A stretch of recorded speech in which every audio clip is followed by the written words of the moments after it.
ተመስገን ተመስገን ለምስጋና ስላሰባሰብከን እግዚአብሔር ተመስገን ተመስገን ተመስገን።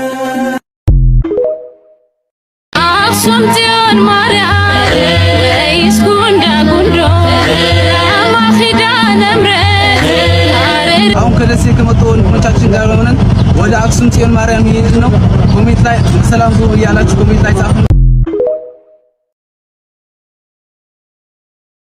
ህዳር 21 ቀን የንግሥተ ሳባ ልጅ ቀዳማዊ ምኒልክ ታቦተ ጽዮንን ይዞ አክሱም የገባበት ንግሥተ ሳባም ስለ ታቦቷ ክብር ግብዣ ያደረገችበት ቀን ተብሎ ይከበራል።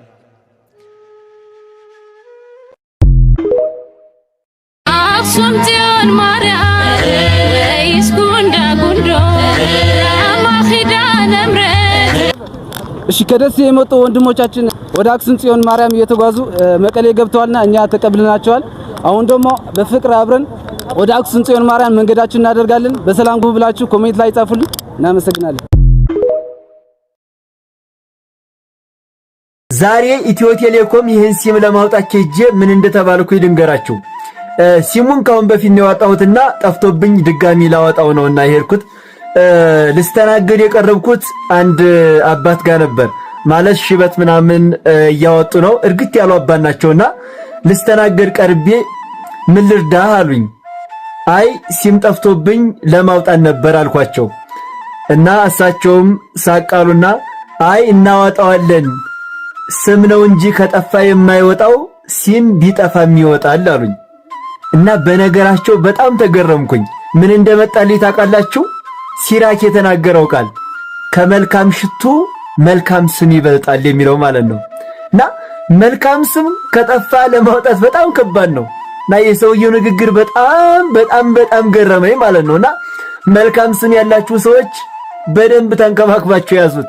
ያንም መልካም ስማችሁን ለማምጣት በጣም ዋጋ ከፍላችኋል። ያ ዋጋ የተከፈለበት መልካም ስም ደግሞ አንዴ ከጠፋ ያንን ለመመለስ በጣም ከባድ ነው። ስለዚህ ስማችሁ እንዳይጠፋ እርምጃዎቻችሁን ሁሉ በጥንቃቄ የተሞሉ አድርጓቸው። ከሲማችሁ ይልቅ ለስማችሁ ተጠንቀቁ። ምክንያቱም እኒህ አባት ምንድነው ያሉኝ? ስም ነው እንጂ ከጠፋ የማይወጣው ሲም ቢጠፋም ይወጣል። አባቴ የእውነት በጣም አርጌ ነው የማመሰግነው። ይችን ቃል መቼም ቢሆን አረሳትም። እጅግ አከብሮታለሁ። እግዚአብሔር ያክብር።